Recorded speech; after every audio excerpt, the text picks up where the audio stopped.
The Department of Justice makes a very public statement, similar to an Instagram apology, but it feels kind of more like a threat.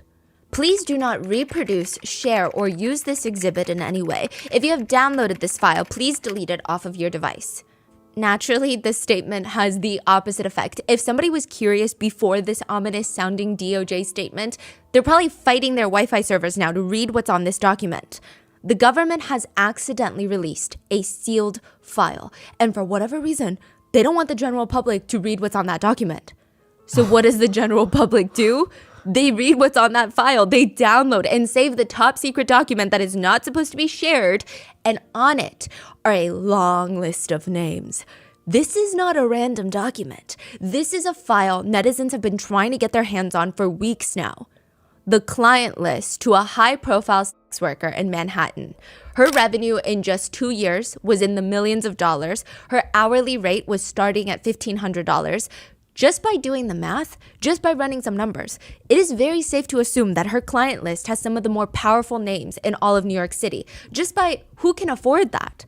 High-profile businessmen, elite married couples who have purchased services together, artists, restaurateurs, architects, married men, married hedge fund owners, a former Supreme Court judge, well, a New York State Supreme Court judge. It is a list that's going to ruin a lot of people's lives, which is probably why it was sealed until it wasn't. Some of the names include high-level executives at Apple, other major retailers such as Gap, a wealthy hedge fund manager, an international diamond dealer, a former New York State Supreme Court judge. They had all been alleged clients of a sex trafficking business run by a college cult. 10 years ago, a man named Larry Ray had walked onto an elite private college campus to visit his daughter, who's a student there. He ends up staying on campus, living in his daughter's dorm, and brainwashing all of his daughter's friends. He starts a decade-long cult. He would turn some of the members into his wives and others into sex workers. This is the case of Lawrence Ray and the college sex cult.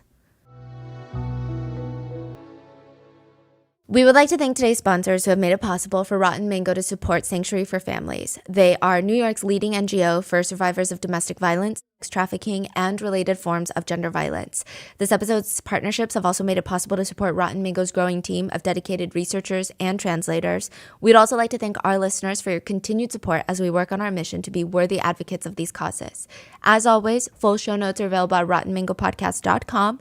Before we get started, today's case does include themes of domestic violence and SA involving adults as well as children.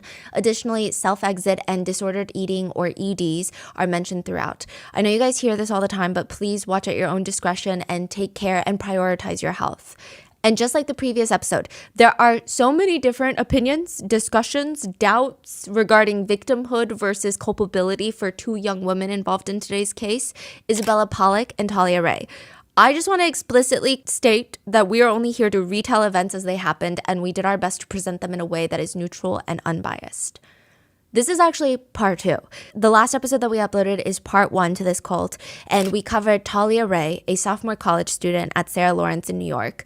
And there's 2 things you need to know about Talia Ray. She's a go-getter. She knows what she wants in life, in her future, and she's really aggressive about pursuing it, which is a good thing, right? It's just very different from what all the other college kids are used to. And second, Talia Ray has an obsession with her dad, Larry Ray. That is all she will ever talk about. If you are alone in the room with her, she's going to somehow turn your topic of going fishing in California over the weekend into a conversation about, oh, fish? That's cool. Water, right? Have you ever heard of the Marines? My dad, Larry, was a Marine. He also worked for the DIA, the CIA, the FBI. He knew the mayor of New York City, Rudy Giuliani, the police commissioner, Bernie Kerik, and Gorbachev, the last Soviet leader. Oh, look, here's a picture of him and Gorbachev. But oddly enough, the great Larry Ray was thrown in prison. Talia said it was because he was a truth teller and he knew too much about 9/11, the tragedy, and former George W. Bush personally had it out for her father. They needed to discredit Larry by taking custody of his 2 daughters from him and turning him into a felon. When Larry gets out of prison, Talia asks her 7 roommates on campus if they're all right with her dad staying with them for a few days. I mean, how can they say no? But a few days turns into Larry sleeping in Talia's best friend's room, Isabella's room, cooking up steaks every night, holding his own little group therapy sessions on the living room floor. And Larry convinces most of Talia's friends that they were brought here together by fate. Not coincidence, fate. Because every single one of them had hidden, repressed, traumatic childhood memories of SA, where they were essayed by their own family members. None of them knew it yet, though, because they've blocked it out of their brains for how painful the experience was. But that's why they've all contemplated self-exiting.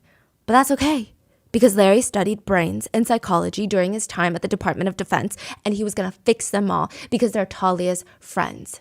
Now, side note, I will say that he has a very interesting relationship with his daughter. I mean, I think it's very strange. Later, the cult move into a one-bedroom apartment, and Larry sleeps in the bedroom on a singular king-size bed with his daughter and her best friend Isabella that he refers to as his wife. In part 1, we covered how Larry would brainwash the students and they would start blindly following his commands. Eventually, he got them all to move into the one-bedroom apartment off campus, and he starts running it like a Marine-style boot camp. He starts conditioning the girls to do very bizarre sexual things. He would force them to go to bars. He would force them to go to Home Depot or find strangers on the street to have intimate relations with while they recorded all for Larry to watch. He would force them to have intimate relations with each other while he watched, or sometimes he would join in, or he would just offer up the girls to his business partners just because. So I'm going to give you a quick rundown of who's still in the cult and where we are now. We have Larry. Then we have Talia, his daughter. She's on and off physically in the cult. Sometimes she's with the group. Other times she stays with her step-grandpa in North Carolina, which sometimes the whole cult would stay in North Carolina with the step-grandpa, Gordon, that's his name. Just wait, North Carolina is going to be a huge saga. So now we have Larry, Talia here and there. Isabella is Larry's right-wing woman. He refers to her as one of his wives. She's Talia's best friend, and out of everybody else, Isabella probably holds the most power in the group. Some of the group members would say that she was almost like an equal to Larry, but I don't know if that's the best way to put it. Then there's Larry's other wife, Felicia Rosario. She was training to be a psychiatrist before she met Larry, but she's going to go through a lot in this episode. Her entire psyche, her mind basically breaks in half, and it's documented through a series of videos. You've got Felicia's younger siblings, Yalitza, a Columbia student, Santos, Talia's ex-boyfriend from Sarah Lawrence, and Claudia, another friend of Talia's, and she's going to be a key person in all of this.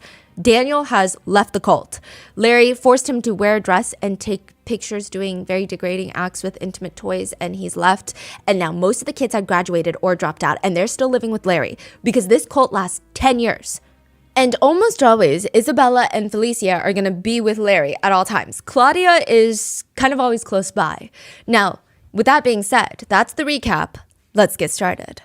It was kind of a joke that they said at parties. Well, it was partly a joke, partly a way to cope because it's such a bizarre situation. Oh yeah, our friends, they joined a cult. What? I went to the apartment once where they ran the cult, and it was, I'd never seen anything like that before. I didn't realize at the time before I got there, but all my friends were living in that apartment with him, the cult leader. They're piled into this tiny little cluttered apartment with this guy, this 50-year-old bald man named Larry. It was weird. Everyone at the dinner table is fascinated, intrigued, but also not really taking it that seriously because, the whole thing sounds like a fever dream. What do you mean your former roommates from a private school college that costs $80,000 a year joined a cult run by their friend's dad? Who is saying this though? Gabe, Max, Juliana, and Raven, the ex-roommates that did not join the cult. Oh, the 4 people who went away, yes. But they're going to help save them. They're going to be a pivotal part of taking down Larry Ray soon. There was this woman.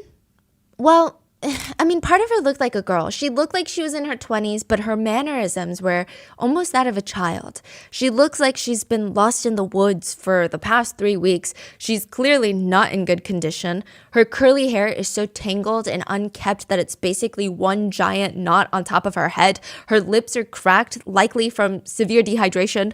The hunger at this point is probably gone. Her stomach probably feels numb, like a dull ache. She's been surviving off of a few figs a day from the fig tree that she found. Her eyes are unfocused. She's just walking around, cutting up the bottom of her feet from the tree branches. Sometimes she would walk in circles. Other times she would stand there, staring up at the sun, squinting her eyes, humming, singing, "Hey, hey, hey, what you got to say? Hey, hey, hey, I love you, Larry. I want to get married." Passerbys would just shake their heads and start picking up their pace to walk faster. There goes the neighbor again. The woman was not lost in the woods. She's just roaming around the property of a suburban home in a suburban neighborhood, waiting for her husband, Larry, to let her back into the house. She's sleeping on the sticky porch, trying to cover her ears so the North Carolina bugs don't crawl in, slapping mosquitoes off her legs. All the while, her love, Larry Ray, is inside the house watching from the comfortable air-conditioned bedroom next to his other, quote, wife, watching her suffer. It had been 5 days since Felicia had been thrown out. Larry's standing there inside the little house in North Carolina, and Felicia is standing there screaming for help. She's in distress. Her body language is that of someone who's about to have a panic attack. But her husband, Larry, is just standing there watching her while another woman is recording all of this. Is she inside or outside the house? Inside now. Felicia tries to reach out to him to ask for help, but he takes her and slams her down onto the ground, puts his whole body weight on her like some professional wrestler. He's holding her flat down on the cold hardwood floor to hold her in place. He's gripping the back of her neck while she's crying on the floor. Please don't leave me, Larry. Please don't leave me. Larry, please don't leave me. Please don't leave me, Larry. Please, Larry, please don't leave me. The camera cuts. But if she kept it up, though, it's likely Larry would have enacted one of his favorite methods to torture his so-called wife. You're acting like a literal child. Fine, you want to be like this? Larry then turns to his other wife, Isabella. Go to the drugstore. You know what to buy. 15 minutes later, she'd come back in with this little plastic bag. Larry rips it open. Isabella, go change Felicia into these diapers since she wants to act like a child. 10 years ago, this woman, Felicia Rosario, would have gone on to become a Harvard and Columbia graduated psychiatrist. She was on track. But now, she's forced to sit on the sofa in nothing but a diaper, sucking on a pacifier. And Larry would tell her, if you let it fall out of your mouth, very bad things are going to happen. He would force her to sit there watching kids' shows. If she tried to get up, he would zip tie her ankles and wrists, and she would be stuck there until her mind went completely numb.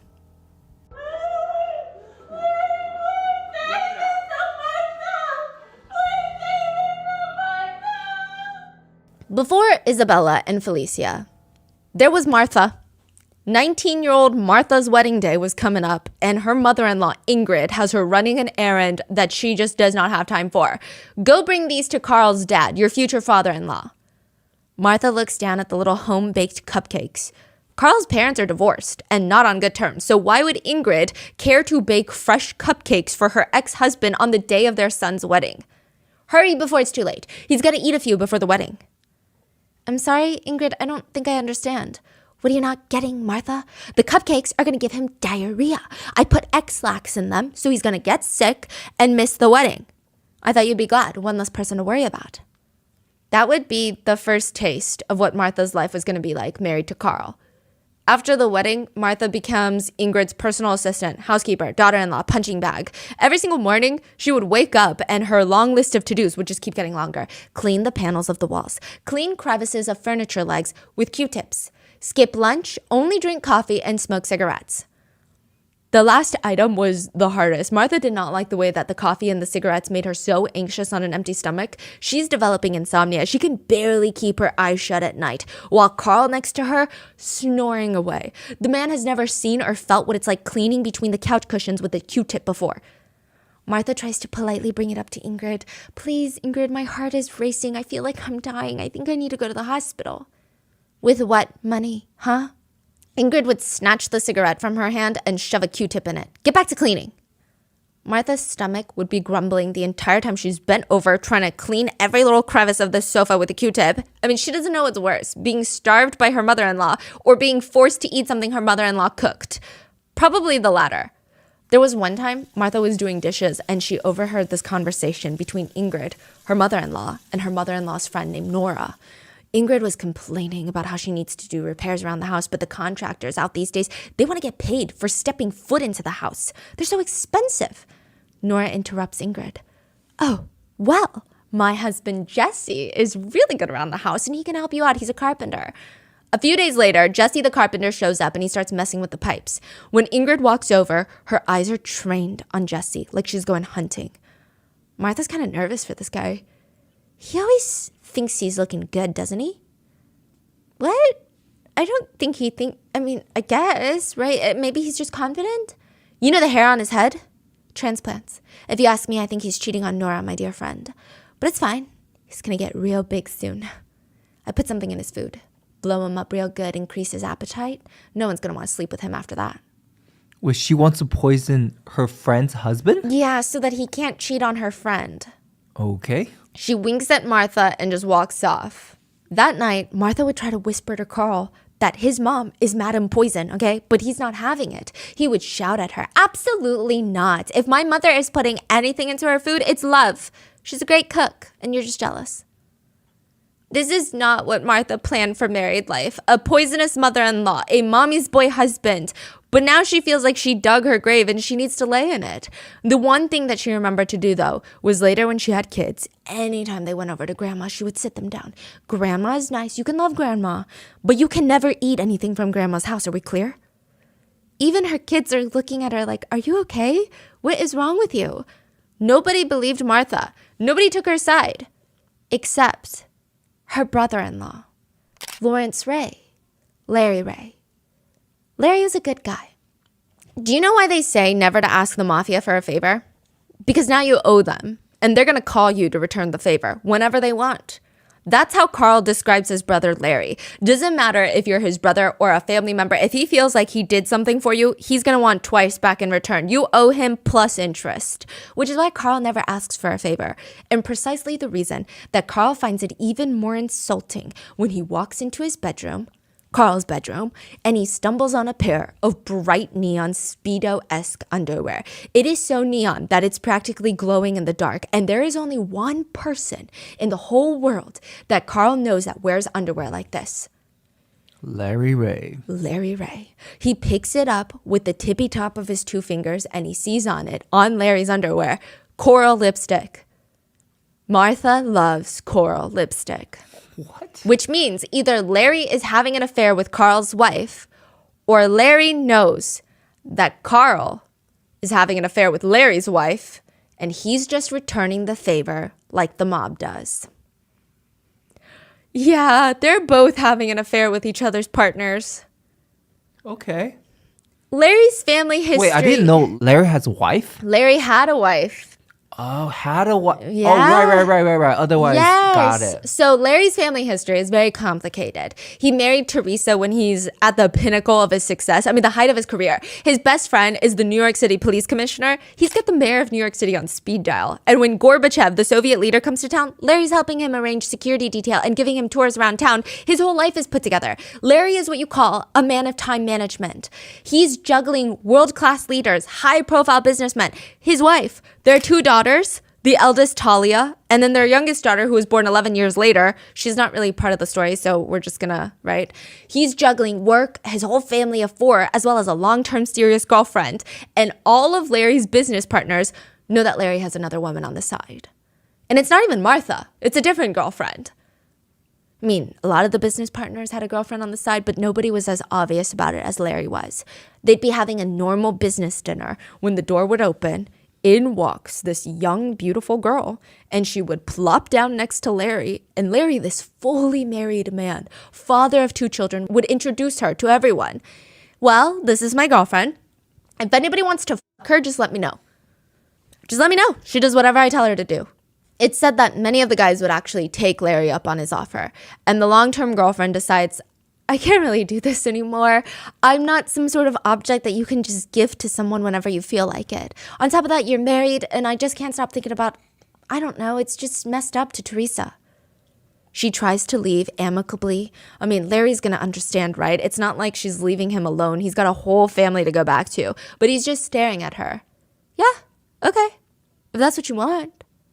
She walks out, and in response, Larry then proceeds to send every single explicit photo and video of her doing intimate things with not just Larry, but all of his business partners, sends every single piece of graphic footage straight to her parents. Just video after picture after video after picture of some of the most graphic sexual encounters. The Gambino crime family was at its height, one of the most powerful American mafia families. Annually, they're bringing in at least $500 million in income.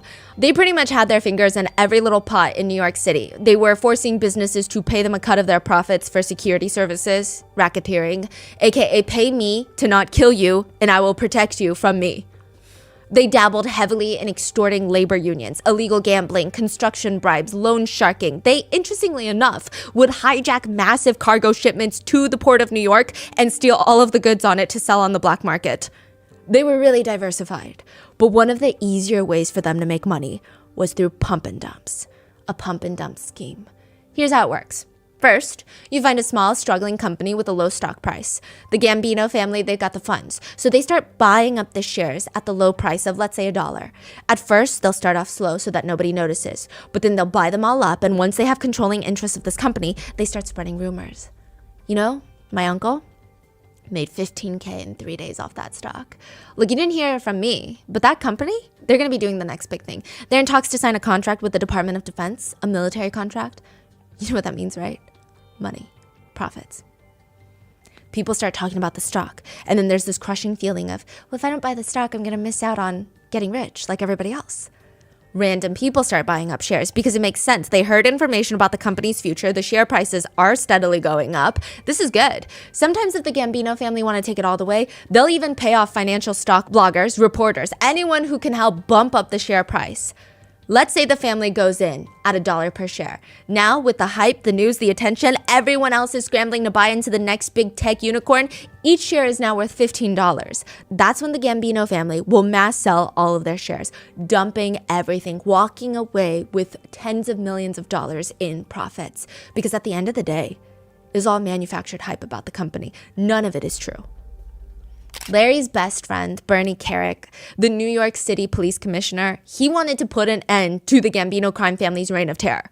And conveniently, his best friend Larry Ray knows a few people on the inside. He knows everyone. Yeah, allegedly a few higher-ups of the Gambino family were in attendance for Larry and Teresa's wedding, which means, you know, Larry, I'd like you to meet my good friend Gary Ewer. He's investigating Ari Garofalo's pump and dump schemes from the Gambino family. Oh yeah, I heard about that. You have? FBI agent Gary officially brings Larry in as a confidential informant for the FBI to get inside information on the Gambino crime family. The two, they start meeting 3-4 times a week where with their little coffees in their hand, Larry would go on and rant about what's been going on inside the crime family. I'm telling you, Gary, I'm risking a lot to be out here right now to help the good guys. I get nothing out of this. You know that, don't you? Wait, so this is actually FBI or? Actually FBI. Yeah, he was an FBI agent. He actually turned into, well, he wasn't a president then, Donald Trump's bodyguard at one point, Gary. Why did he decide to work with them, Larry? If he knows he's friends with these, you know. You'll see. Oh, okay. Yeah. And the FBI agent's like, yeah, we appreciate it. We know it, Larry. Well, I'm scared because now the Gambino family, they're going to put a hit out on me. I think they know. Mm-hmm. Gary would request security backup in Larry's house. They equipped Larry's place with a whole new surveillance system that cost $10,000, courtesy of taxpayer money. 3 to 4 times a week, 52 weeks of the year, for multiple years in a row, Larry would meet up with Gary in his little unmarked car and start rambling on and on about the happenings of the mob world that week, until Gary starts getting a little, I don't know, his senses were going off. It felt weird. Larry never told them any information that could put anyone behind bars or could prevent something from happening. Most of his information about the Gambino crime family, it was after they took a profit. Which is also, now that Gary's thinking about it, they should run a check on Larry's finances. Where is he working? I mean, the man never works. He's out here hanging out with the FBI and the mafia. How is that lucrative? Gary slowly, after years, realizes that Larry is not an informant for the FBI. He's an informant for the mob. The FBI is his mark. He's pretending to work with the FBI to bring back information on what the FBI knows to the Gambino crime family. He's playing both sides. He's making money off the pump and dump. Is he crazy? He's crazy. In 2000, Larry is charged with 19 other people with securities fraud, the pump and dump that stole $40 million from investors. But it's fine, Because Larry's best friend is the police commissioner of New York City, it's going to be okay. He asks Bernie, to put in a good word for him at the U.S. Attorney's office. And Carrick, his best friend, the best man at the wedding, who's always signed off on every single email, love you, responds, I would do anything for you. In the event that I am called to testify, I must tell you, my recollection of the events is not consistent with what you remember. This would have a severely negative impact on your credibility. I'm sure you understand. This time he did not sign off, love you, at the end of his email. And Larry's life was now in free fall. In 2000, he gets arrested for the pump and dump scheme. In 2004, his wife Teresa files for divorce and custody, stating that Larry was abusive. 2005, Larry files for bankruptcy. 2005, he loses custody of his daughters. 2007, he's arrested for kidnapping his daughter Talia. And the one person that he blames for all of this is not himself. He blames Bernie Carrick, that so-called scum of a best friend, police commissioner of New York City. And Larry is someone who knows how to hold a grudge. After being released from prison for kidnapping Talia, breaking custody laws, Larry was rearrested for beating his girlfriend. He traps her in her own apartment, holds her hostage, pins her down, and starts strangling her. Larry's technically out on probation for the pump and dump and for the custody thing, so this is a clear violation of that. And the U.S. Marshal's Office, they put a warrant out for his arrest. They come to collect him, and he is ducking his head side to side. He's playing this weird game of dodgeball, and both of his hands are gripping his daughter Talia and whipping her in front of the Marshal's officers' faces. This man is using his daughter as a human shield. What do you mean? He's like, don't arrest me. And just using Talia as a human shield. Oh, actually. Actually as a human shield. Some of the marshals have children of their own, and let's just say they were not delicate when it came to grabbing Larry out from behind his daughter. They broke his wrist in the process. Talia's standing there ready to take a bullet for her dad, but she doesn't even know why he's being arrested. She still thinks it's all because of Bernie Carrick and because her dad knows too much about 9/11. When Larry gets out of prison, he joins his daughter at Sarah Lawrence, starts secretly living in the dorms and brainwashing her friends. By this point in the story, everyone has graduated or dropped out, and Larry has a few members that he's super focused on: Isabella, Felicia, and Claudia. Even his daughter Talia is out of the picture most of the time. They bounce from New York City to Larry's stepdad's house in North Carolina, and there is a very strange house in North Carolina. All the neighbors avoid it. There were rumors that the police had to bring out canine dogs to sniff around once, specifically cadaver dogs. That's the one that searches for just one thing: death. They thought the house was just weird. I mean, it has craters all over it. It looks like Mars, the surface of Mars. Just massive holes all over the property lawn. Some of them are so deep, if you were to fill them with water, they would be deeper than a residential swimming pool. Others were so big that you could do laps in them. Just holes dotting all over the property. If you had a satellite image, it would make you itchy.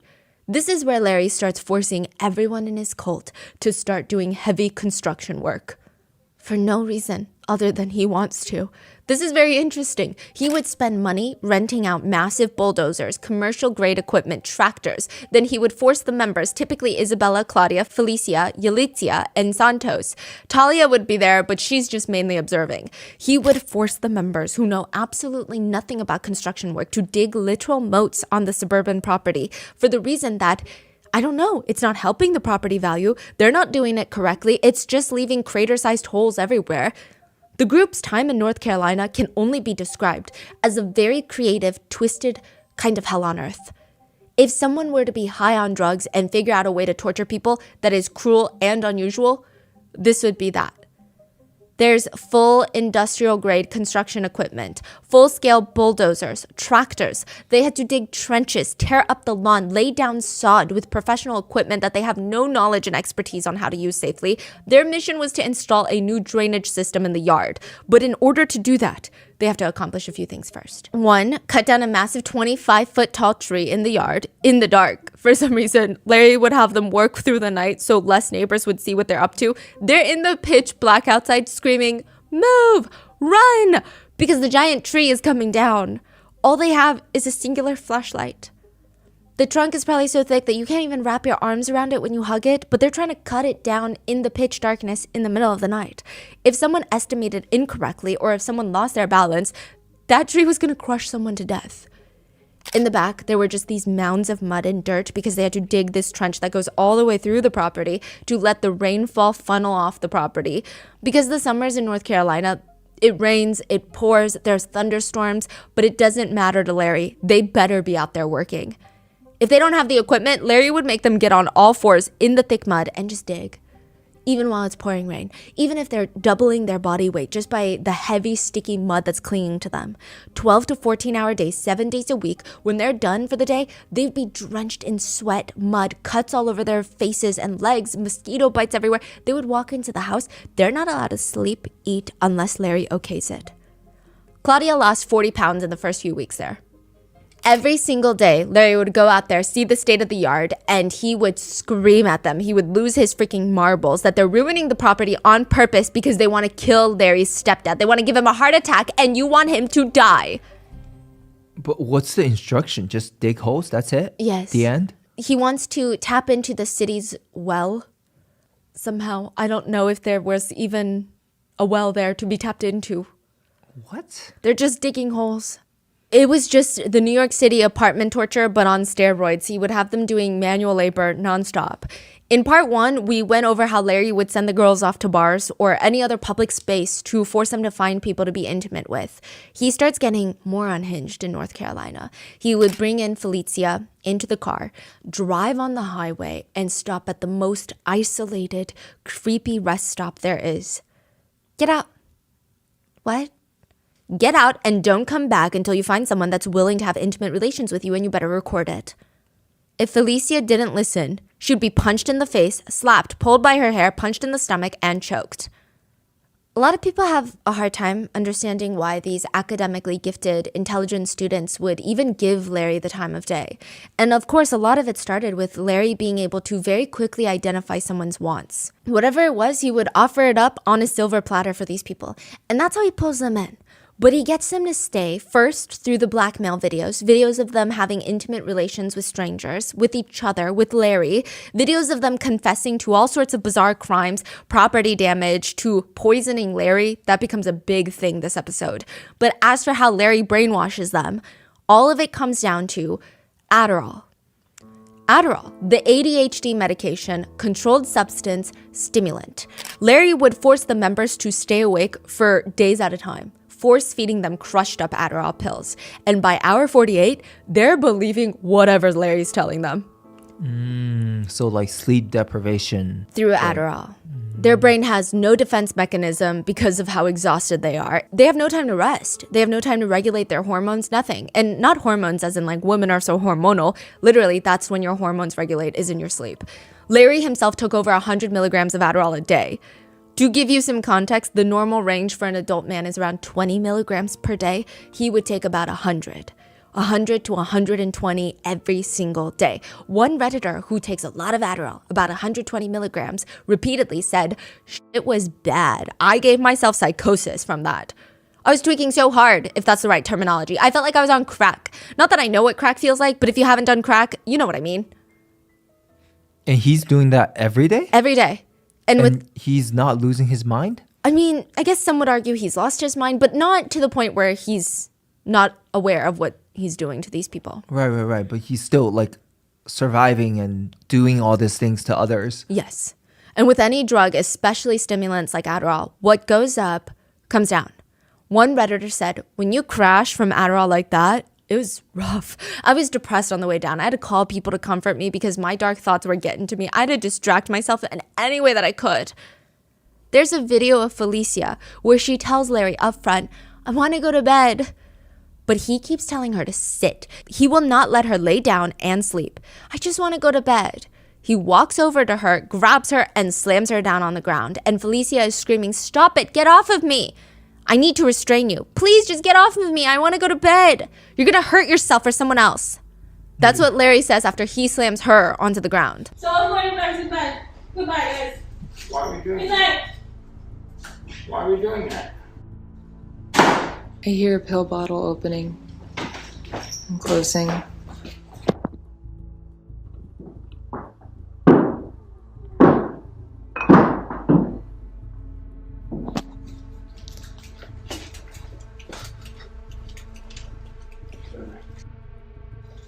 Spit them out. Spit them? It's too late. I took Adderall. How many? Just a half pill. Why did you take my medication? I want to go Do not leave this room now. You went to the bathroom and washed your face. I want to go change my clothes. I don't want to be in here. So excuse me. Do not leave it. Do not leave the room, Felicia. You're in danger to yourself and others, I'm clearly. not. Excuse Do me. not leave the room. Excuse me. Do not leave the room. I gotta get. Do not try and initiate physical contact. I'm not trying to initiate. Yes, you are. I'll go around you then. Please, just leave me alone for a little bit. No. Please. Stop. What? What's You're wrong? unstable and you're violent. Stop. I'm not unstable. I'm not violent. You just assaulted me. I wasn't trying. You are to... behaving like a criminal right now. I just want to be alone right now. I'm sorry that I hurt you. I just want to be alone. Sometimes the members would just beg Larry to just let them lay down for an hour. I mean, they can't stay awake. They're losing their minds. And Larry would argue, no, I need you to stay awake for a long period of time because when you're really exhausted, that's when you have the raw nerves. It's going to help me help you advance your emotions. They're raw. Your brain is more open to creating new neural pathways when you're tired.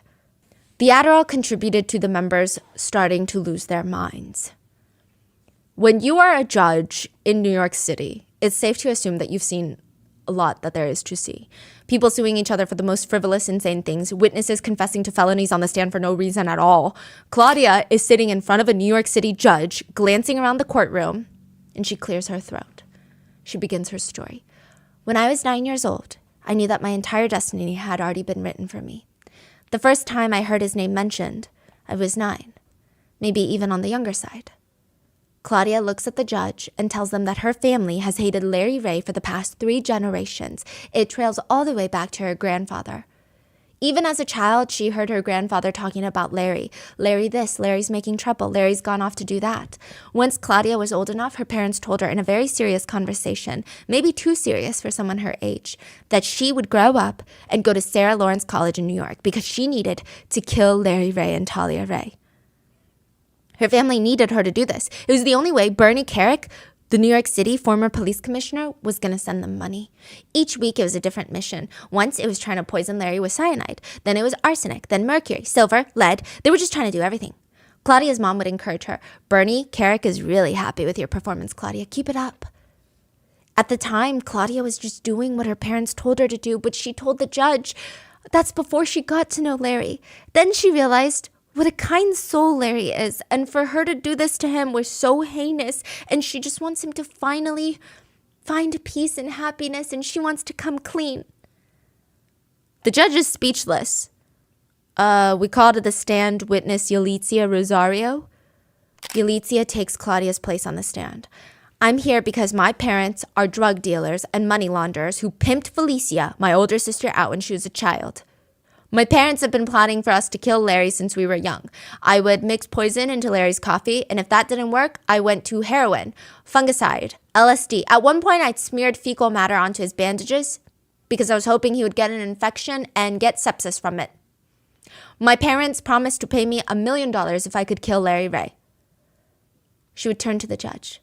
But just like Claudia, I started to get to know the man. And he is just the most loving father figure guardian of the youth man that I have ever met. I mean, just the nicest, most compassionate person ever. Which is why the girls state to the judge that after years of trying to murder Larry Ray, they don't want to do this anymore. They don't want to kill him. They want to take care of him. Larry's staring at them in the courtroom with just tears pooling in his eyes, and the judge's eyeballs are nearly popping out of their eye sockets. Ma'am, you're testifying against an eviction notice. This is all happening during eviction court. They're in court, civil court, for an eviction notice. And they're testifying that for 3 generations, their families have been trying to murder Larry Ray. What you're talking about, the 1 bedroom that they're getting kicked out? Yes. And when was this? This is not year 10. 2017. It was close to year 10. It was near the end. They were in that 1 bedroom for like 5 years. 6 years. So they're getting kicked out. Yes. Getting sued. Yes. Like the landlord was like, get these people out of here. So they went to court And these girls are just talking about, no, we try to kill him and now I love him. The judge is expecting them to provide evidence of payment of rent or some sort of ownership over the property to prove that they have the right to stay in this apartment in New York City. The girls go up there because they are listed as witnesses. And instead of proving, hey, this is what we did to the place, this is how we fixed it up, this is the money that we paid, they are confessing to trying to poison and murder Larry Ray. And what will happen next? The judge does nothing. They get evicted. The judge is like, nah, this is not my job. This is above my pay grade. You guys are getting evicted. Most people who get out of prison, they cherish every single second that they get once they're free. I mean, it makes them reevaluate how they spend their time. Lee Chen, the Asian man with the ponytail from episode 1, is standing in his 1-bedroom apartment in Manhattan, staring at the group of college kids eating pizza around the dining table, confused about what the hell is going on. He brings Larry to the side. Lee Chen met Larry in prison, which we're not off to a great start, right? But they became buddy-buddy. And naturally, when they got out, Larry told him he was going to be staying in his daughter's dorm room. And now that it's summer break, they got to move off campus. So Yeah. Lee Chen is a prison buddy. Mm-hmm. And he got out earlier. Yes. And when Larry got out of the prison, he called up Buddy Lee Chen. Yes. And Buddy Lee Chen drove him to his daughter's dorm room for a while. And then Summer break. and he's like, let me move into your 1-bedroom apartment. For a week or two. And Lee Chen's in there too? Yes. Okay. But it's been a week, and there is no indication that Larry has been looking for a temporary space to live. Instead, all these college kids are here, sleeping in the living room every day, doing push-ups every single morning, and it's fucking weird. Hey, don't you feel like you're wasting your precious time right now? You should be out there living. We got out of prison. Lee saying that? Yeah, to Larry. And with a very serious expression, Larry looks at him. Lee, you and I can only do so much. Right now, I'm building an army. Oh. Your Honor, he was building an army of squatters. Lee Chen has been trying for the past 5 years to kick Larry out of his apartment, but he has refused to leave. So for 5 years, Lee Chen would have to pay his mortgage, and Larry would rack up over $7,000 a year in electricity bills, and he would not vacate. He changed the locks, refused to let Lee Chen back in. Lee Chen thought it'd be 2 weeks. It's been 5 years. 5 years, and they tore up the place. Lee said, when I walked into my apartment, Larry had completely changed the appearance. He took down walls, painted the foyer pink, and left electrical wires just hanging in the breeze. It was the most incredible thing I'd seen. Larry never paid me any rent. It's difficult for me to convey to you his coercive abilities unless you've experienced it yourself. He has this unusual mannerism. He has this habit of not only changing the subject, but talking you to death. For example, I told him, look, you gotta get out of my bedroom. You gotta get these kids out of my home. But then he would change the subject and start talking to me about how my father treated me when I was young. And then it would go on for hours and hours. And every time I even frowned in his presence, he would start berating me that I was infecting people with my negative mood and that I was sabotaging his work. That's what they were in court for when Claudia, Isabella, and Felicia start talking about the great poisoning, a conspiracy to poison and kill Larry Ray that went beyond the college students. It went as deep as their own parents, as deep as their own grandparents. Their families had set them up for this. And who set up their parents? Bernie Kerik, the former New York City police commissioner, Rudy Giuliani, the former mayor of New York City and associate of Donald Trump, the former president during the time of 9/11, George W. Bush, and his VP, Dick Cheney. These are the people that want Larry dead. And they're using college kids to do it. I mean, how do you pay back attempted murder? A what? How do you pay someone back for trying to murder them? I mean, if you break someone's oven or you scratch someone's pan, you find out the price on Williams-Sonoma, all-clad, set, stainless steel, tri-ply, $1,800, right? But what about attempted murder? There's no price for life. Larry said money. That's the starting point. A whole lot of fucking money. Larry convinces Claudia to start sex work because that's the only way she can afford to pay him back quickly for emotional distress and fake medical bills. Wait, was Claudia the person that we talked about from the first episode, the website? Yes.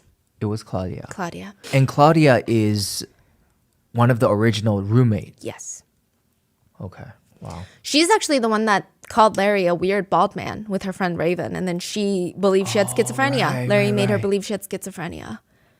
Claudia had been accepted into Columbia for a PhD program, but Larry forces her to drop that and start making advertisement on sex work websites. Fix the language here. Use better keywords and phrases. What are you doing? You have to mention the handcuffs and the crops and the leash and collar.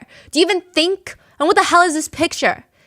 It's just a white tank top. It looks trashy. It's horrible. Change it. This is why you're throwing yourself in with the cheap girls. Your prices need to be higher. And you need to look into breast augmentations. They're not good. Larry would tell Claudia specific acts that she would need to do in order to keep men coming back for more, and then she could raise the prices on them. He made her fixated on losing weight and her exercise. The more weight she lost, the more unhappy about the way that she looked. Larry was calling her Oompa Loompa, that she could get so much more for her services if she just lost weight. Geez, how hard is that? Claudia's first client ever as a sex worker is about to arrive. She obviously is nervous, but this is what she needs to do for Larry. She swings open the hotel door and her whole body tenses. I'm sorry, do I know you? She knows this guy. This guy would come into this sex club that Claudia was forced to work at to make money for Larry, a BDSM club where the workers would engage with customers and have consensual parties. This man was a regular. He had been known as one of the creeps. He would never participate. He would just watch on the side, which is fine. But just his whole energy, every time he came in, all the girls would alert security because even just his presence was off-putting. Claudia's standing at the door of the hotel room. She knows this man, and she knows that this man knows her from the club. But he pushes into the tight hotel room. Nope, never seen you before. Eventually, the two have intimate relations, and he's holding her, pressing her down so forcefully that she cannot move, and he keeps asking her, demanding her, tell me you love me. Claudia can't move, and she doesn't want to say it because, it's weird. If she says it, is he going to freak out and stalk her? I don't know. She decides to just be honest. I'm sorry, I can't say that because I don't even know you. But he keeps repeating over and over, tell me you love me, tell me. This was Claudia's first experience with sex work. She got paid $700 for her first session. It was traumatic, but $700 is a lot of money. Claudia had this whole plan. She was going to keep $500 to help pay for her bills and other life necessities, and then even just funnel back into work, right? She's going to need to spend money on hotel rooms every day to meet more clients. She would need to purchase outfits to wear, body care, and maintenance cost. Her plan is to keep $500, reinvest into the business, and give the remaining $200 to Larry. So it's going to take a while to pay him, but at least she's making progress. This is a sign that she can do it. She can pay him back for trying to kill him. She shows up and hands $200 over. How much was the session? $700, wasn't it? Yeah. He blows up in her face. How can you dare even think about keeping any money at all after you poisoned me and my entire family? He holds her down and forcibly takes the rest of the $700 from her. He would keep every single penny that she would make from each client, and that would be the pattern for the next few years. Claudia would keep almost nothing of the money she made from sex work. In fact, over the course of 2 years, she made Larry over $2.5 million. Whoa. And she kept none of it. One thing she would say about her time as a sex worker was, at least with the clients, I knew that if I asked them to stop, they would stop. I did not think that Larry would stop if I asked. Claudia's life starts rapidly deteriorating. So Claudia is no longer living with Larry. She's living in hotel rooms nonstop, paying him for all this sex work. Felicia is regressing into a child, being forced into diapers, just being smacked around all day. Isabella is physically and sexually being abused, and mentally and emotionally, but on surface level, it doesn't seem as bad because she is the favored one. Now, Claudia's life starts rapidly deteriorating. Every single day, she has to deal with multiple clients that they're never really great positive experiences. One client choked her from behind and kept telling her that he had a gun and she needed to hand over all the money she had. He proceeded to rob her after engaging in intimate relations. Another client, she had to see him often just because he paid her well, and Larry was becoming increasingly more demanding about money. Claudia said it was the worst. Each time he would come in super high on drugs, all he wanted to do is watch explicit videos and force her to perform orally on her knees for 6 hours. 6 hours. It got to the point where she would have to beg him and negotiate with him to even be able to use the restroom. She absolutely hated seeing him, but she had to. Another client was always smoking crack during their sessions, But the most traumatic incident, the one that likely was a big scar for Claudia, she walked into a hotel room to meet with a client, and there was a 1-year-old child on the bed. The man, the father, kept begging her to come into the bathroom so they can do a quickie. Claudia was terrified and disgusted. She starts walking away, and he's just throwing more money at her. 700, fine, let's do 800. I'll pay you 900. It'll be quick, hurry. Claudia ran out of there. Claudia said, I could feel the warmth fade from my heart. I was scared I would become the cruel, God-forsaken person Larry wanted me to be. I felt myself growing colder every day. With each lie I told, every time I was forced to prosecute myself, every moment with every client, I felt myself getting more and more numb. I believe Larry wanted to watch me break apart the pieces of myself and give them away, step by step, growing closer to becoming whatever awful kind of human being he was. He wanted to watch me give myself away completely. I knew I was fragmenting. I knew my heart was breaking. I knew the light inside of me was growing dimmer every day. I knew eventually it would get extinguished. Claudia just had this tiny little suitcase. That's it. That was her whole life. She just moved this suitcase around from hotel to hotel, and she would meet with clients 7 days a week. She had no connection with her friends, her family, not a single positive human interaction throughout the day. The only interactions she had were with clients and Larry and Isabella when they come to pick up the money. The physical violence had always been pretty bad. Felicia said there would be weeks that he would beat her face so hard that she would have to lay down with ice on her face in order for the bruises to start going down. But it was about to get a whole lot worse. Claudia is going through a range of emotions, moving back and forth between the stages of trauma. I mean, the only time she would feel a little bit better is on the off chance she would meet a client that was kind of nice. They would talk to her. They would buy her little presents, and sometimes they would talk to her about things that don't involve adult activities, just life. And when Claudia would find clients like that, her spirits would lift a tiny little bit. She said it was the only positive social interaction in my life at the time. And by that point, she's got nobody else. And that's it. That's the highlight, her nice clients. But Larry has this way of sniffing out happiness and wanting to extinguish it. He would force her to betray her nice clients when he found out that she had any. He would force Claudia, text them right now, tell them you're going to call all their family members, their wives, their children, and put pictures of them online unless they send you money, blackmail them, threaten to expose what you're doing. The only people that were ever nice to Claudia, she would have to hurt them. Even they would find her disgusting and vile after her threats. It was just another reminder for her that she cannot get close to anybody that she doesn't want to hurt. Not that she is getting close to anyone. I mean, none of her clients even knew her real name. Most of her backstory were just stories that she told lies. She had no real human connection. But there was one client that Claudia could not let go of. His name is Stuart, and Larry is almost staring at Claudia, looking amused. What? Do you have feelings for him or something? Stuart? Claudia freezes because she knows that she wrote about it in her journal. She would journal, meaning Larry could have easily seen it. Did he read it? Did she mention it before? Was it that obvious? If she denies it right now, but he has proof, or he's read the journal, it's not going to be good for her. Claudia's staring at Larry. I mean, a little bit. Now, why would you do that? Larry's calm. Very alarmingly calm. And then his mood starts morphing, shifting. It goes from eerily calm to annoyed to just full-blown physical violence. Larry would start screaming at her, "Are you trying to hurt my family? Are you trying to hurt me, aren't you? Take off your clothes." What? Larry would force Claudia to strip naked, and for the next 7 hours, he ties her to a chair. "I'm gonna waterboard you. Is that what you want?" Her hands are tied behind the chair backing. Her legs are tied to the chair legs. She's completely nude. He starts suffocating her with a pillow, but it's taking too much time. He grabs the leash and collar that she has in the room. It's for the clients if they want to explore. And he puts it around her neck, starts choking her until the point that she passes out multiple times in the span of 7 hours.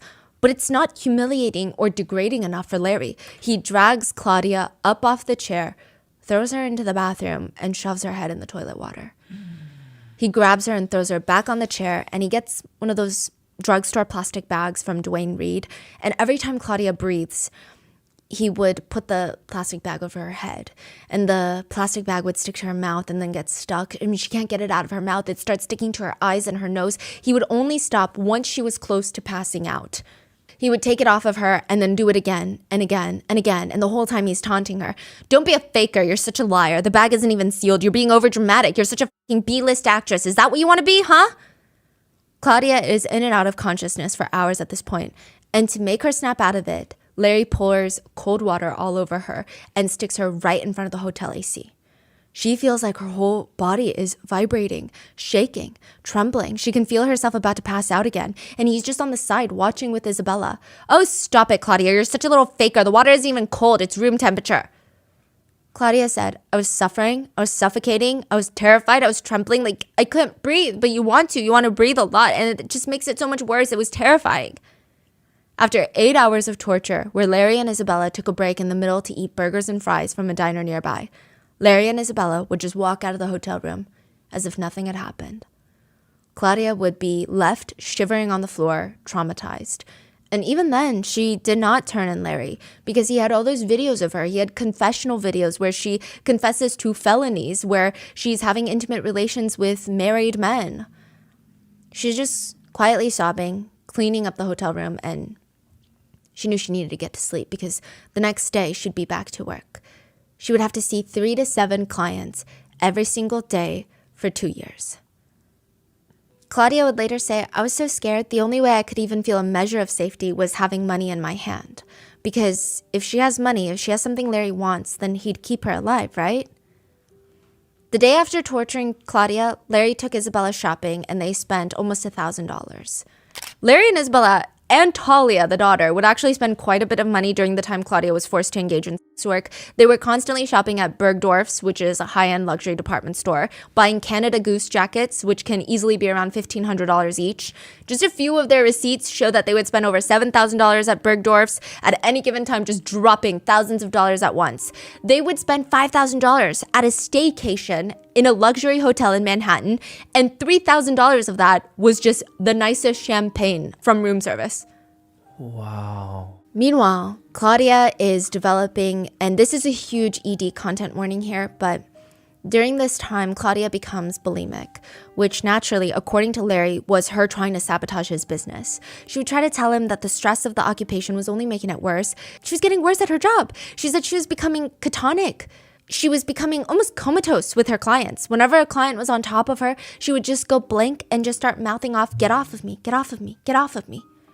When they looked at her, she would have to force her face to turn robotic so that she could animate expressions that they wanted.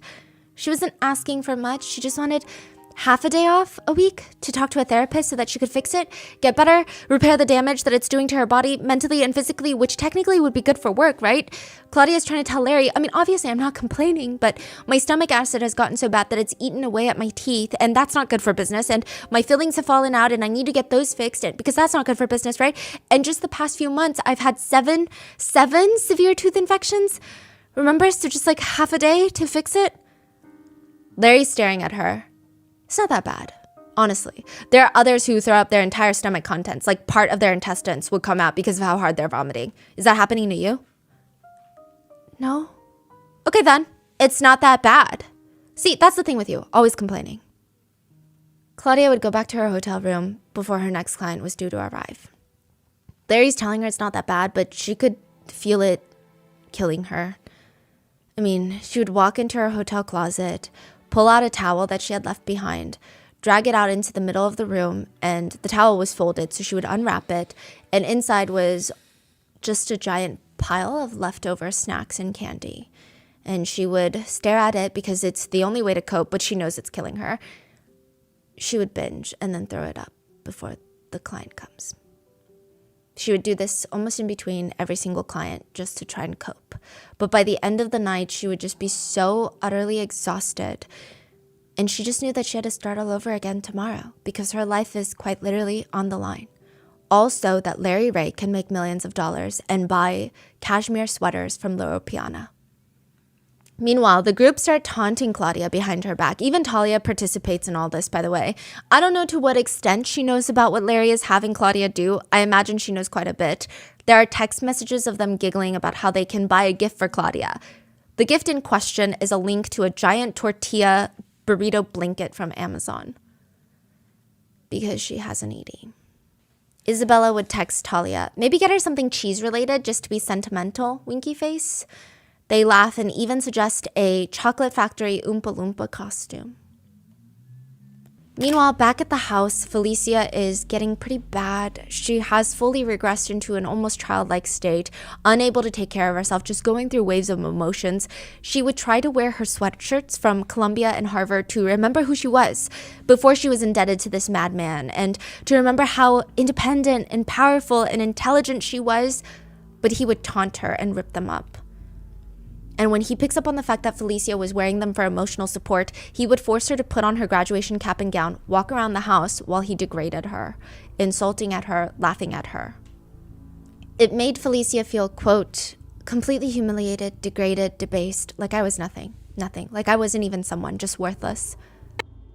No. Hello? Marisa! Hello? Marisa! Marisa! Marisa! Marisa! Give them a chance to answer. Hello? Let's go inside the house to talk. I don't want to do it in the fucking garage. Listen to me. Back up, lady. Lady, back up. Back up. Don't violate my space again. Back up, I said. Don't violate my space. Deal with your phone call. Hello? Hello? Can we go inside the house? Lisa, focus on talking to her. Hello? That you're angry at. Hello? Because she doesn't want to. She wants to protect her. Larry would force Felicia to look at Isabella while he compared them. You saw the videos of Felicia in part 1. She said that she was becoming unkept. She wasn't taking care of herself. She just didn't even have the capacity for hygiene or trying to look attractive at that point. But Isabella took care of herself and would wear a lot of sexy clothing outside when she went out with Larry. He would tell Felicia, why can't you be more like Isabella? Look at her. Felicia would instinctively touch the scar on the top of her lip, and early in their relationship, he had kicked her laptop into her face because she was talking too much. The impact left this scar that he always cruelly pointed out, telling her, this is why you'll never be pretty to me. And it would always stick with Felicia. An email blast is what kickstarts the investigation into Larry Ray's cult. A massive email is sent out to a lot of the students at Sarah Lawrence with a link to Claudia's Escort website. She lists her prices, her services, but also uploaded a full confessional video where she admits to poisoning Talia Ray and Lawrence Ray. And in the video, you can clearly tell she's being forced to do this. She's under duress. Claudia. Yeah. So you're saying you put mercury on where? On the doorknobs in the hospital? Yeah. Your food. Other things I touched? Or anybody touched? Yeah. So is it possible that you poisoned medical personnel, like doctors and nurses up there? Yes. Look, Claudia, take your hands away from your face. Yes. The former roommates from Sloan and Woods 9, the ones that never joined the cult, Gabe, Max, Juliana, and Raven, they're all plotting ways to get Claudia out of this. This is like 10 years later. They're all grown up, graduated college. They've all moved on with their lives. The email was sent 10 years later? Yes. And they still got it? They still got it. But who sent the email? Through Claudia's Gmail. It was probably Larry. Oh, to humiliate her. Claudia, yes. But it ended up saving her. Yes. Wow. Maybe they would pretend to book a session with her, drag her out of the hotel. No, that's dangerous because what if Larry's there? He's going to recognize them. Or maybe they just call her. But what if she's with Larry at the time and it gets her in even more trouble and then he does something dangerous to her? So they land on reaching out to the Department of Homeland Security, getting in contact with detectives specializing in sex trafficking, and they do that. They're telling the detectives how it happened, how it all started. They're bringing it all the way back to sophomore year. Larry moves in after being jailed for a 9/11 conspiracy. Bush hates him. Long story short, okay, Gorbachev makes an appearance in the story. Oh, they would watch Cosmos on the couch. I think at one point they were squatting in the Upper East Side in this like Asian man who wears suits and has long ponytails house. I don't know. He brainwashed all of them into basically being his sexual slaves. When they're done, the detectives are staring at them and they can almost see one's lip twitch. Because even as they're saying it out loud, it sounds unbelievable. The detectives do not say a single thing. I mean, they just basically get laughed out of there. No way. They didn't believe them. No. Wow. They're back to square one. either they can try and find a less skeptical detective or they can try something else. So they decide to reach out to a former classmate of theirs, Ezra, who happens to be an investigative journalist. Ezra and James Walsh of New York Magazine would start working on the piece for Larry Ray. The article would go live April 2019. This is the first time any news of the cult was exposed to the general public. Nobody knew about it. I mean, there were rumors around Sarah Lawrence that like something weird was happening with Talia's dad, but they were rumors. They're college rumors. This is the first time it becomes very real, very serious. Daniel would see it and realize that his friends did not get out soon after him. It went on for almost 6 years after he left. Yalitza would see it from a shelter for those without homes and realize her sister Felicia was still in the cult. Wow. Santos would see it from a shelter for people without homes, but he would defend Larry publicly online. Santos wrote, "Larry has only ever offered his friendship, attention, and care to me. He fed us, never skimping on the quality or healthiness of meals. He offered a listening ear, always making himself available to us no matter the time. He encouraged us to enhance and educate ourselves, constantly suggesting that we read all kinds of books, ranging from philosophy to science. Without a doubt, I owe whatever independence, clarity, and emotional imbalance and resilience I have to Larry and the time I spent with him."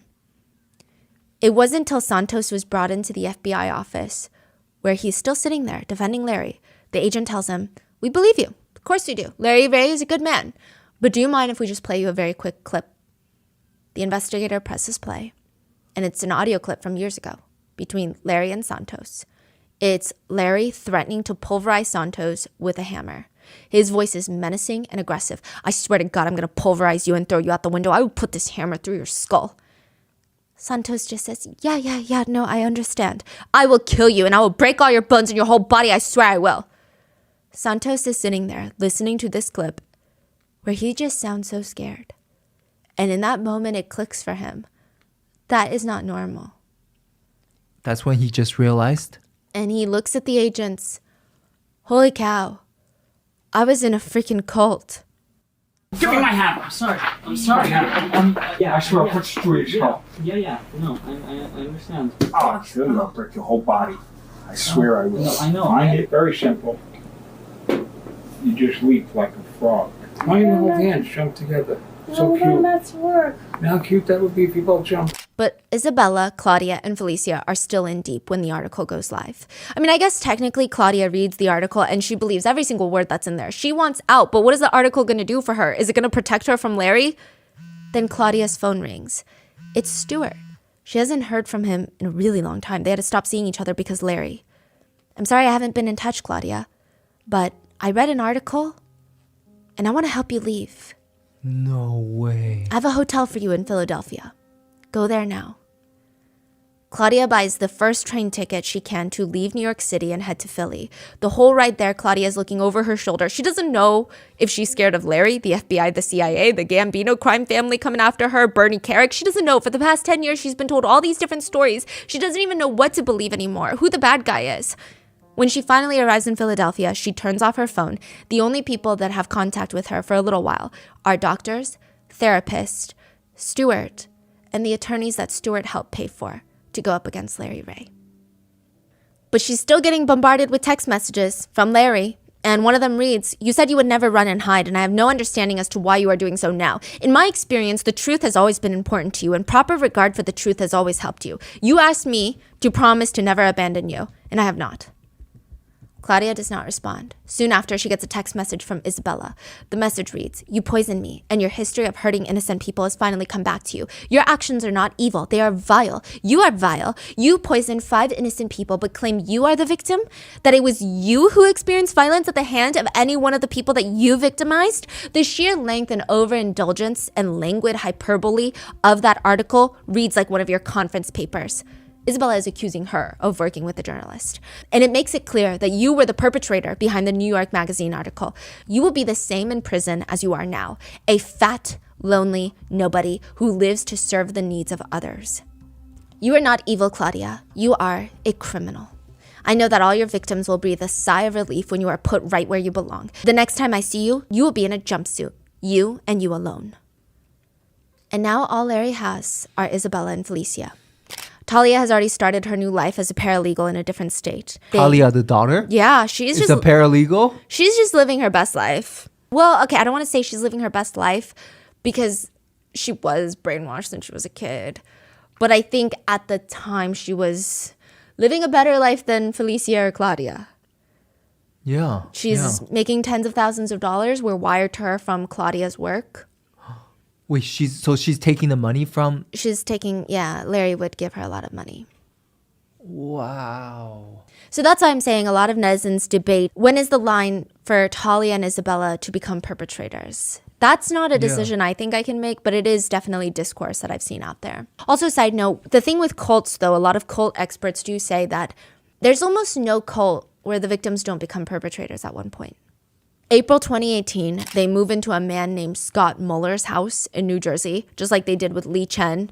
It was supposed to be for a week, but they end up staying for 3 years before Larry is arrested in that house. They start doing yard work at Scott's house too, by the way, and they just got full-size bulldozers ripping up the carpet. I mean, the whole thing is an absolute mess. The property looked insane. A friend of Scott said, what started out as them planting 20 trees, a year later, there was like a 20 by 10 foot deep hole in the backyard. All the trees are gone. All the grass is torn up. Some of the trees were planted, but not many. And Scott had to rent commercial grade equipment to do this. The running joke was, they better be burying bodies in the backyard. They had a dump truck, an excavator, a backhoe, external generator, concrete mixer, and then you would show up and Isabella is on the backhoe just naked. Butt naked, doing construction work. So naturally, a lot of middle-aged guys start showing up.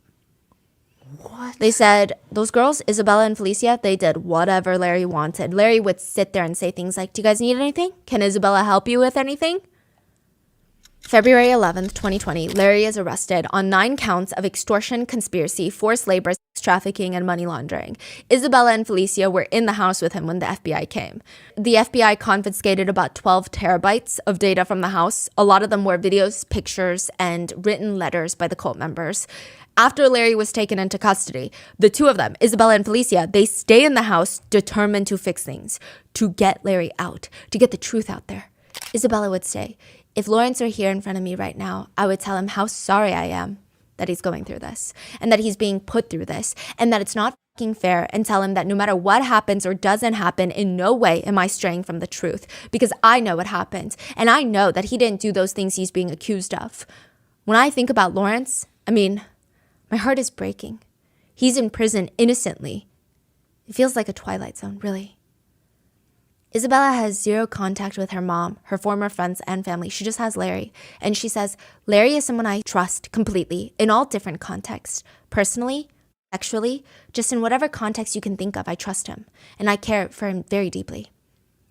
Which is alarming because Larry would tell people that Felicia was his common-law wife and Isabella was basically like his daughter.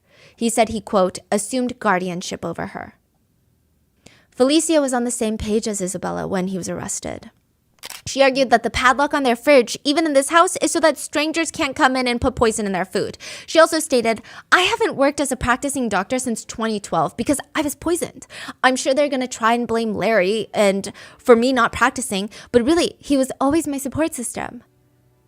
People go to the house to interview them and it's abysmal. The house is horrendous. And she says, oh yeah, the grass was taken up multiple times because we didn't put it down correctly. Isabella and I worked with Larry, worked through the day, worked through the night, into the morning, and he would take it all back again, the grass, if it wasn't done correctly. But he just always had this can-do attitude. That's why the Marine Corps called on him routinely. That's also why NATO called on him routinely. Or that's like Gorbachev. That's why they were so close. They worked together so well. Because Larry's like, okay, you need something done? I'll figure it out. He was always very encouraging. Had it not been for Larry, my husband, I don't know where I'd be. I love him very much. He is the best. No matter what people say, I don't care. They don't know him. I do. They say Larry Ray brainwashed me or whatever it is they say. They ask my parents and I'm like, I haven't spoken to them in years, so many, many years. And for good reason. They participated in poisoning me, my parents. They participated in hurting me and my family, this is my family. I'm a victim of poisoning. And of Claudia and Santos and Yulitsia and Bernie Carrick and my parents, that's who I'm a victim of. I'm not a victim of Lawrence. I'm prepared to do everything I can to make sure that the right thing happens here. I will not stop until everyone knows the truth and justice is served. Pseudologia fantastica, that is what the defense claimed Larry was diagnosed with. Otherwise known... What is it? It's otherwise known as pathological lying.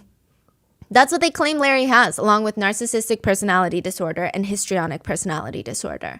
The whole trial was a mess. Larry would claim that all of this was happening because he too was a victim. His grandfather assaulted him as a child. His grandma would beat him with a cat o' nine tails, which is like a whip with 9 knotted cords at the end, mainly used to flog people. Larry claims that sometimes whenever he did something that angered his grandma, anything at all, she would grab him by the collar and kick him out of the house and make him sleep on the porch. They said his poisoning fixation conspiracy is rooted in the fact that Larry's mom would sneak laxatives into muffins and cupcakes, remember? So he's not being paranoid for no reason. This is what they're arguing in court. To which prosecutors would argue, his abuse that he claims he suffered through bears a striking resemblance to the conduct underlying the offenses he now stands convicted of. His whole defense is just all over the place. They try to argue that the New York Magazine article, the one that kickstarted the investigation, is messed up because the title is Stolen Kids of Sarah Lawrence, but they argue the alleged victims weren't even kids, they were adults. Also, the defense argues, for the past several years, the press has villainized Mr. Ray. The cascade of unflattering photographs and stories demonizing Mr. Ray has begun before his arrest and has continued long after this trial ended. He also argues that Felicia was doing everything, harming herself, recording these videos with strangers, willingly ruining her life to compete with Isabella for Larry's love. At one part, the defense has the audacity to say, and I quote, "This isn't a crime. It's not sexual abuse. It's not forced labor." When the prosecution was puzzled and bamboozled on why Larry continued to live with his alleged poisoners that he was accusing of trying to murder him, why would he have dinners with them? Why would he live under the same roof as them? You know, that doesn't make sense. That doesn't fall under a reasonable line of logic, does it? Mm-hmm. The defense argued, you know that saying? Keep your friends close, but your enemies closer? As for the poisoning, there was no conclusive evidence to suggest that any of them were poisoned. But there were pages upon pages of evidence that Larry trafficked Claudia and made millions of dollars off of her. None of that was used for medical expenses related to poisoning. None of it was used to purchase medicine or medical equipment or find specialists for poisoning. Most of it was spent on living expenses, food, fancy hotels, fancy restaurants, and a lot of shopping. Larry would bring Isabella to eat at the nicest places, buy the nicest clothing. He also received $300,000 from the Rosario parents and another $40,000 from Santos personally. Wow. There is a Hulu documentary called Stolen Youth, and it's really fascinating because while they're filming, they interview Felicia. The first time they go to see her, she's in the weird New Jersey house with the giant holes everywhere, and she's explaining, oh, Larry loves me. Larry's the love of my life, and we're pulling up the grass because Larry is such a dedicated man. That's why Nato loves him. And the next time they interview her, a few weeks later, she's slowly questioning what's real and what's a lie. Then the next time they see her, she's going to therapy and realizes that Larry has fully brainwashed her. Felicia would state, I would say that I regressed. I became more childlike to deal with what was going on around me. Little by little, Larry had taken over my mind, and I didn't even know how he did it. He made me feel like there were truly people after me, people were coming to hurt me, and that people had hurt me in the past. She said, some parts are complete blanks. I mean, some of the video clips I see, I don't even remember those things happening to me. It's admirable, very fascinating how Felicia is putting together the pieces of her life because she was gaslit to a huge degree. And when she first got out, it was very hard for her to distinguish what was Larry's lie and what is reality. And being an intelligent medical student, she created this system. She has a stack of files. Each one are labeled with a year. Each one, she has written down all the facts that she knows are true from that year. So she's rebuilding her memory? Yes, trying to distinguish between what's a lie, what's a fact. Wow. That's been helping her realize that he brainwashed her into believing so many things that aren't true. She said with Larry, it was always the same pattern. He would throw her on the ground, leave her there to rot, and then he would be the one to pick her up later. Or her hair. Hair is a big thing for Dominican women. Felicia said, with Larry, I was so out of it. My hair was a ball, like a bird's nest. He watched me grow this knot and then did nothing. And then he was like, okay, now I will rescue you. And he combed out all the knots himself. He would say things like, see how I take care of you? I spent a whole week taking those knots out of your hair. That's how much I love you. No, that doesn't give you the right to hurt anyone else, and no one else deserves to be hurt because of your problems. I don't want to hurt anybody anymore. I don't. I just want to get better. Felicia is now free from Larryland. That's what she calls it. But her school loans were defaulted on. Her credit is ruined. Getting her life back on track, even with those impressive degrees, is going to be a huge challenge. Even just going to public restrooms gives her panic attacks because Larry would force her to have intimate relations in public restrooms with strangers. But Isabella would not get away. Daniel said, observing Isabella's dynamic in the group with Larry, there was a clear blurring between father and daughter, boyfriend and girlfriend. I mean, Isabella was so desperate to be Larry's person. She would constantly ask Larry about what they were, and if they can make it official. She would ask him, when can we finally tell people about our relationship? We don't have one, so there's nothing to tell. There would be times where, even receiving Larry's love, she seemed so thankful. Larry would tell her, Isabella, I love you. I care a great deal about you. Yeah? Yeah, I'm proud of you, Isabella. You did good. And because she refuses to testify against Lawrence Ray, she becomes charged as a co-conspirator. It does appear that the fact that her voice can be heard or she's holding the camera when a lot of the abusive incidents take place, it seems like that also played a huge factor, to which Isabella initially stated, I'm faced with the decision to either cooperate with the prosecution's efforts, which is based on these completely false allegations, or risk being charged along with Lawrence as a co-conspirator, and risk myself up to life in prison if convicted. She chose not to testify against Lawrence. Meanwhile, Larry's out here doing the absolute most during the trial. If there is a testimony or video clip of the victims that he doesn't like the way it presents him, he fakes a seizure. He was ushered out of the courthouse twice on a stretcher with an oxygen mask on with his tongue hanging out. An assistant professor of neurology at Cornell wrote to the judge after an evaluation of Larry's state, and they wrote, I believe that Larry's behaviors, or at least some of them, may be a result of malingering. What is malingering? Falsifying or exaggerating a condition for personal gain. Lying. Yeah. There is one name that will not be brought up during trial, but it is the only member of the cult that would lose their lives, due in part because of Larry Ray. Iban was Talia's ex-boyfriend and practically an adopted member of the family. When he started dating Talia in high school, Larry immediately took him under his wing. Larry was not the protective dad over his honey girl. He was actually the cool dad, and he would call Iban son this, son that. And at some point, it starts feeling like Iban is more dedicated to Larry than he is Talia. So much so that even after the two break up, Iban is always around, following Larry around like this little lost chick. To Iban, Larry is a father figure, and he would listen to whatever Larry told him to do. That's why he drops out of college, joins the Marines on the advice of Larry. I mean, it almost kills him. He is instantly deployed to Iraq and Afghanistan. He did 2 tours. Right when he gets there, most of his friends would die in front of him. He gets back home with severe PTSD. He's very open about it, which in a way helps him heal. He was accepted into Columbia University, where he helped conduct studies on PTSD for combat veterans. He was actually really good at articulating feelings that veterans have and putting it into words. He would write in blogs, while veterans may have the benefit of returning to a sea of goodwill, like the store's Goodwill, because they're for the veterans. Many times we're left without a paddle or bearing and in dire need of both. He was finding his own recovery by helping other veterans. Fellow veterans said, oh, Iban? He's the type who will see your need for a shirt before you even recognize it. Then he'll take off his own shirt and insist that you take it. And then both of his parents died, one after the other. And the only person there was freshly out of prison, Larry Ray, to help pick up the pieces of Iban. So remember how Larry shows up with... 3 people? Yeah, it's Larry, the Asian man, Lee Chen, and Iban. a Marine. It's Iban. And then where did he go?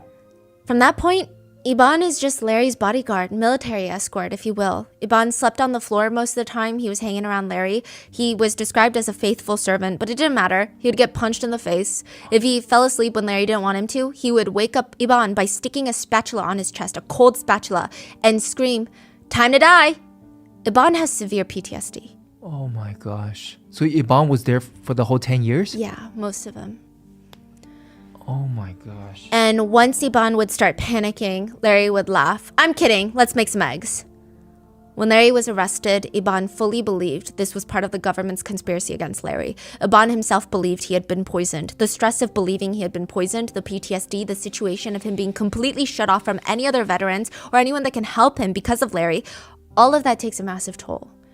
One of Iban's close friends, William, said, the night that Larry was arrested, I mean, he was so happy because Iban was no longer going to be under his control, but he was so concerned. The level of devotion Iban had to Larry was inexplainable. It was Larry's world, and Iban was just happy to be living in it. And now with Larry gone, Iban was missing his whole purpose. His friend said he just sits around waiting to be told what to do. May 2020, like 2 months, February, March, April, May, a few months after Larry is arrested, Iban attempts self-exit by harm. But when that doesn't work, he leaves his house and walks onto the highway and lays down on the pavement until he was hit by a car. Williams said, "Personally, I blame Larry for his death." Yeah, of course. The prosecutors argued this wasn't just about money. They said Larry extracted millions of dollars in extortion and sex trafficking proceeds, but the money was never enough. And at times it was besides the point. The defendant displayed an insatiable desire to make his victims pay in both body and spirit. Claudia said, "It was as if he was experimenting on our very souls, like lab mice. His evil withered us. It ate our spirits." January 20th, 2023, 63-year-old Larry was sentenced to 60 years in prison, essentially a life sentence for someone his age. Bernie Carrick, his arch nemesis, came out and said, "He has victimized everyone he's ever been in contact with. It's completely bizarre, and hopefully this will be the end of his reign of terror, so to speak, and they'll put him away for life because he doesn't deserve to be in society." During his sentencing, Larry shared a statement. He said, "In all this horrible things people are saying about me, I just wish they knew what good I have done in my life for this country. And I'm never going to get recognition for that." Isabella would plead guilty to 1 count of money laundering. Felicia said, and Felicia is the subject in most of the videos where Isabella is the one holding the camera. "When I first met Izzy, she had a very well-formed moral compass. As time went on with Larry, it wasn't goodness anymore. Her true North Star became Larry. He could say the sky was red, the sky is purple. It wouldn't matter. If he said it, it was true. It was as if God himself had said it. She wanted to be a psychiatrist, a child psychiatrist, no less. You know, she wanted to help people. I would hear her be like, I can't do this anymore. I can't live like this anymore. And she would get so sad. They would have these fights. They would argue. Then Larry would talk her through it, and they would just go back to how they were. That's what's so scary, because someone who's truly a good person lost their own sense of self, their own sense of right and wrong. That just speaks to how evil Larry is, that he was able to fully destroy someone. Felicia was asked if she wanted Isabella to go to jail, and she said, "I don't want her to go because she's going to use being in jail and being prosecuted as a reason to be angry, as a shield, and she's not going to actually confront the real situation. But if she doesn't go, she has to live with what she did on her own. I pray that she starts to care about herself enough to honor herself and honor the truth of what happened to her and to the rest of us." Isabella would be sentenced to 4.5 years in federal prison as a co-conspirator, which has been a really big topic of conversation. Where is the line between victim and perpetrator? Because it's clear Isabella would not have done any of this had it not been for Larry Ray. The prosecutors even stated themselves that there were a ton of videos of Isabella engaging in, quote, degrading sex acts at Mr. Ray's direction. There are videos of Larry grabbing Isabella, fistfuls of her hair, and shaking her head back and forth in anger. He's straight up beating her in other clips. She was cut off from her entire family. She would sometimes call her dad to ask for money, but that was it. I mean, she was acting fully under Larry's behalf. But nevertheless, prosecutors passionately went after Isabella, stating in front of the jurors, "You did not need to retrieve the intimate toy that was used to torture Daniel. You did not need to accompany Felicia and ensure that she engaged in intimate acts with strangers. You did not need to execute those orders. You could have stepped away. You did not need to collect every cent from Claudia or participate in her torture." One netizen commented, "America is such a backward place where victimizing the victim is still the thing to do. I don't know how this man manipulated these people, but he did. And he had a very powerful psychological hold on them. And I just cannot fathom how people can see Isabella as anything other than a victim who needs psychological counseling and help not to be placed in prison." Claudia wrote a letter to the judge stating, "What I want is to see Isabella heal, process, move on, and live a good, happy life. I do not blame her for any of this. Any of what happened, or even the things she said and did to me." Wow. And it's crazy because Isabella said, "At times I think about the future. If we get through this, Talia, Larry, and me watching TV, and Talia with her kids and I'm with mine. Things like that. You know, that's the what if. Things like that make me feel better. Like while she was in prison? Before her guilty plea. Since her guilty plea, she has publicly condemned Larry Ray for his actions. But I don't know if she means it. Claudia has reunited with her friends and family and has remained pretty private since. In 2021, Daniel published an incredibly devastating memoir called Slaughter Woods 9, which was an invaluable resource for this case.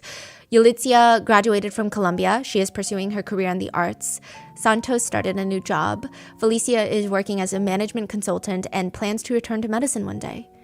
Isabella and Larry are in jail, which leaves us with one person left. Talia Ray, Larry's daughter. She is another person that a lot of people have mixed feelings about because there are videos of her laughing at what's happening to her friends. She was under Larry Ray's influence the longest and she was his child, but there's evidence that she was profiting off of Claudia's work, spending tens of thousands of dollars on luxury goods. She introduced her friends to her father. But again, this is after years and years of her father getting in her mind, turning her against her own mom. Prosecutors do refer to her as a co-conspirator, though she was never formally charged. But someone close to Talia states, she was his soldier. Talia is a really loving person, and she is the biggest victim of all. Last she was heard of publicly, there were reports that she was working at a bookstore in North Carolina and is active in the state Democratic Party. What are your thoughts on Talia and Isabella? There is an audio clip of Talia when she's very young. She sounds maybe 6, and Larry asks her, "Remember what I always say to you?" "What?" "Remember what I always say to you. The truth always wins." That's right. I just hope Talia knows the truth now. Felicia hadn't seen her family in over 5 years, and even when she gets out of the cult, she's terrified to reach out to them. I mean, their family's so broken after this, but she does. She reaches out to her mom first, and then Santos, and then she shows up at Yulitsia's door and she knocks. "Hi, it's me, Fel." And there's this brief silence before Yulitsia says, "I'm sorry, I can't open the door." "I miss you." And they're both just standing on the opposite side of the door. "I love you and I miss you too, Felicia." "I miss you a lot, Yulitsia. I'm here for you." Yeah, I know. But I know we can't talk. We can't really talk. But I'm really happy. "I love you so much, Yulitsia, and I'm happy to hear your voice. I've been dreaming about you every night. I get it if you want to talk to your lawyers first and ask them if we can talk." "I don't think it's a good idea, Felicia. Sorry, not right now." "Okay, I just love you so much, and I'm so sorry." And they just both start sobbing through the door, apologizing and telling each other that they love each other. And then the next time Felicia and Santos would come, and Yulitsia would finally look through the peephole, and she said when she saw both of her siblings together, all of those nerves of, is this going to be okay? Is this going to be triggering? They were gone. She said, they love me and I love them. That's the most important thing. And now it's like, I know who I am. I have my people. Now let's go forward. And that is the story of the Sarah Lawrence cult. What are your thoughts? I can't believe this was happening just with such, I mean, when you think of cults, you think of they get a isolated place in, they want to, be in the rural areas. They make like a station, if you will.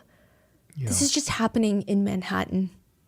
Exactly. With college students from Harvard, Columbia, Sarah Lawrence. What are your thoughts?